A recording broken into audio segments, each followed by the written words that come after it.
to the channel. This is your girl Jamade. Welcome back to another video.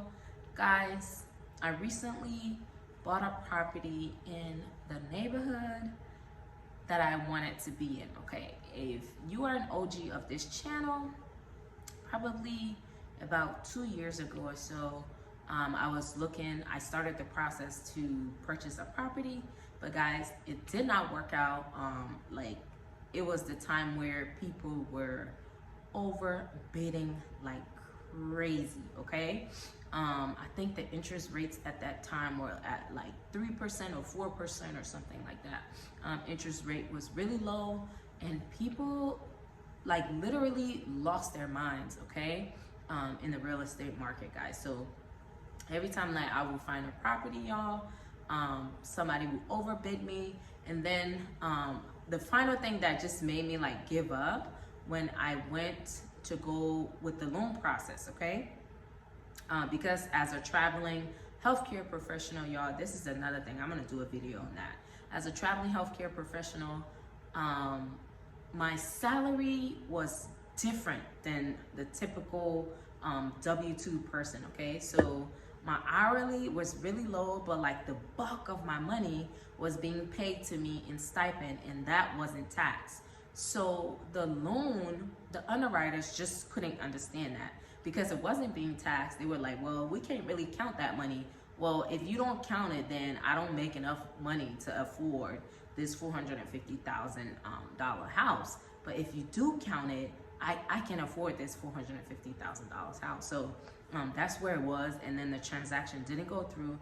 So then I was like, you know what, forget it. I'm just going to wait. Now that I know what I need to do, I'm gonna go through the process and then save up more money and then buy the house that I want in the neighborhood that I want, so that my kids won't have to change school. So thank God, praise God, I was able to do that as a birthday present to myself last month in February. So I was able to get the house, guys, since I, went through all that hoopla a few years ago. That's the thing about failure, think about mistakes, and people take failure as the end or be or not. It's just telling you, hey, that's not the way, go this other way. So all those mishaps, y'all, taught me exactly what I needed to know and how I needed to approach this. So guys, I got the house in my preferred neighborhood.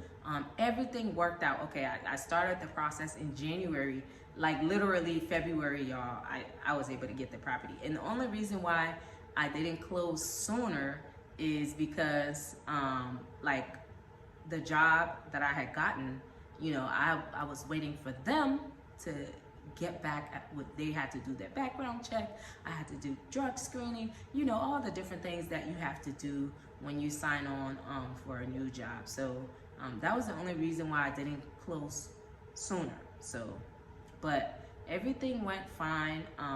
There was still some stressors throughout the process, but for the most part, like, it went like that, okay? I had a really fast closing. So my interest rate is a 6%, 6.25%, I believe. Excuse me, my mortgage is pretty high, okay? It's pretty high. It is high. So as soon as the rates go down, y'all, I'm literally, like, the way I'm gonna refinance, like, the loan officer head's going to spin the way I'm gonna jump on it. So I'm keeping a close watch on the feds and what the feds is doing, what the rates are looking like, y'all. So far, I've been following, I've been following what Jerome Powell, the chair of the Fed, I've been following him closely, right? So last month they had a meeting, and so far they didn't make any changes. Everything is kind of at a standstill. He's saying that, they're keeping a close eye on inflation. Inflation has come down, but it hasn't reached the 2% mark yet, okay? They wanted to reach that 2% mark before, they start bringing the rates down. So that's why rates is still high. And you will hear realtors say, and you will hear they would tell you, oh, this is normal and blah, blah, blah.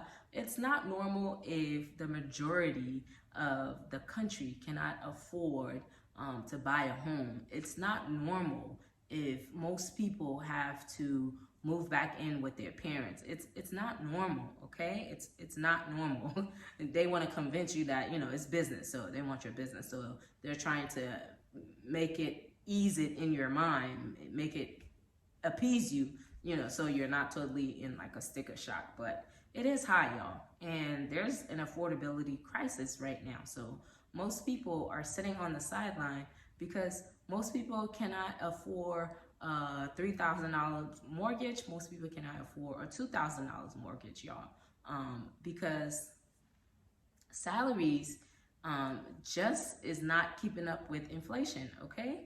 So the real estate market, y'all, right now is literally at a standstill as far as, buyers are concerned. As far as first-time home buyers are concerned, a lot of people are on the sidelines. I will say, when I was going to buy the house, y'all, what I experienced like 2 years ago, like with the line of people outside, the cars lined up, I was the only one looking at that house, okay?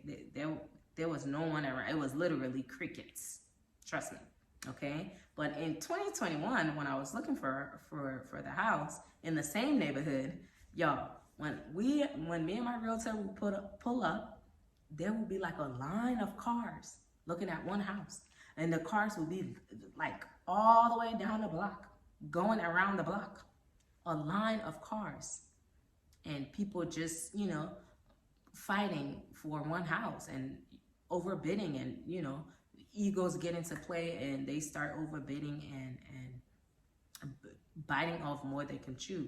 But this time around in 2024, let me tell you the difference, y'all. I was the only one. Whenever I would pull up to a house, I would be the sole lone buyer at that property, y'all. There would not be one single car. So that's the advantage right now, okay? You don't have a lot of competition. So basically, the sellers, they are willing to cover your closing costs. They're willing to buy down your rates. There's this house, matter of fact, the house right next door, y'all. They put the house on the market in October, and there's barely been any traction there, okay? There's barely been anyone there to go and look at the property, and it's been sitting on the market since October.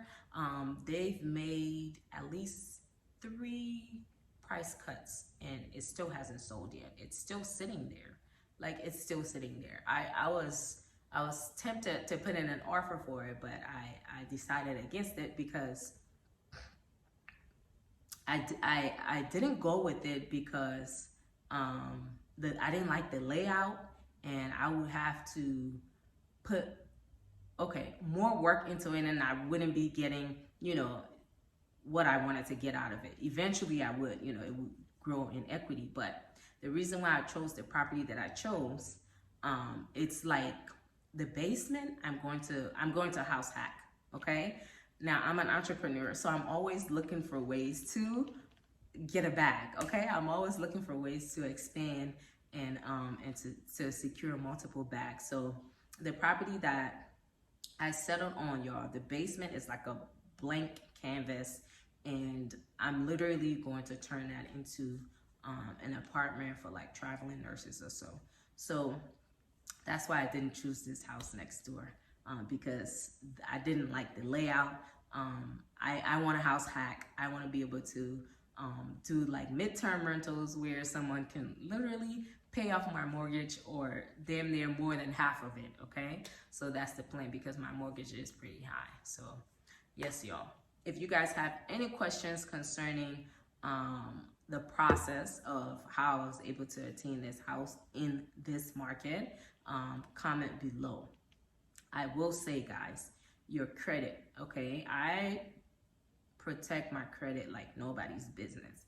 And I always say this, and I will say this again. Protect your credit, y'all. I have MyFICO, the app MyFICO. I'm able to monitor my credit in real time. Another thing that I do also with my credit, y'all, I freeze it. I freeze it I don't just leave it out there in the open for anybody to be able to have access to it. I freeze it. When I know I want to apply for credit, I unfreeze it, okay? I even had that issue with my loan officer. They were not able to get into it. So, and then I had forgotten my PIN. So then I had to call, it was like a whole back and forth nonsense. It took me like a few weeks to try and unfreeze my credit. But once I did it, you know, it's a layer of protection. You know, I am protecting, my credit is my ticket, okay, into the financial world. Because if you don't have good credit, y'all, it is going to hinder you from so many things, from accomplishing so many goals. So numero uno, your credit, okay? If you don't have good credit, clean it up. Get somebody to help you to clean it up, y'all. It's simple, even though it's going to take some time, but it can be done, okay? And then get at least 3 credit cards and start using them within like 6 months to a year or so. You will see a boost in your credit score, okay? Especially if you're looking to purchase. And like I said, there's no competition right now.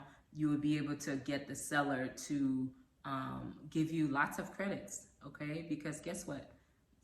You don't have a lot of competition. There's not a lot of people in the market right now. So you would be able to get the seller to, you'll have a better footing as far as negotiations is concerned, okay? Yeah, so your credit, no competition. Guys, another thing, there's this thing with the realtor. Get you a realtor that's experienced, okay? Someone who's going to fight for you. Someone who's going to fight for you. Someone who knows when they walk into the property, like they know what to look for, okay? What not to look for. Yeah, you need someone on your team who's going to have your back, who's going to negotiate for you. That your realtor is key, okay? Is key. So those are some of the things, guys. If you can think of any questions, please feel free to comment below. You can follow me on Facebook, on Instagram, at I Am Jamada. Y'all, I just lost my TikTok today. So frustrating.